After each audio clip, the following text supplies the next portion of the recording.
chapter 12 of Herland is called Expelled. Van addresses the fact that he and his friends never meant to stay in Herland for very long, but a year has passed since their arrival. Jeff is staying behind. He and Celis are happy, and he finds himself happier in this country. He says that he thinks the world at home would be awful for Celis, and he suggests that Van and Elidor also stay. Terry is eager to leave. He mocks the women more fiercely than before, and he has not handled the strike to his pride well.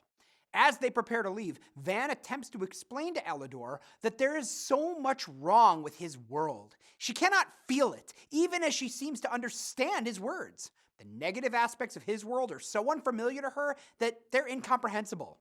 Van and Elidor discuss whether he could leave and come back, and the idea of sexual love. Van realizes he would rather have Elidor as a companion without sex than be without her, so he tells her so. The women meet and weigh the things they've learned, both from what the men told them and didn't tell them. Ultimately, they decide that while they will agree to let Elidor go and learn of the world, they require a promise that the location of Herland be kept a secret.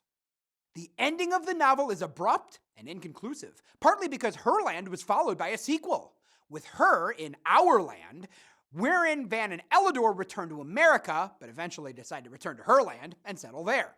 Jeff has adapted to the country, and he'll stay there with Celis. She's expecting a child. Elidor is accompanying Van to America.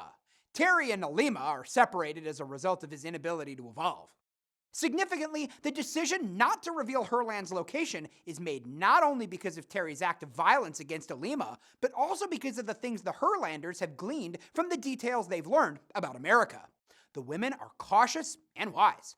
It's useful to keep in mind that while this is a utopian novel, it's also a novel that has existed primarily as a way to explore Gilman's social and political theories.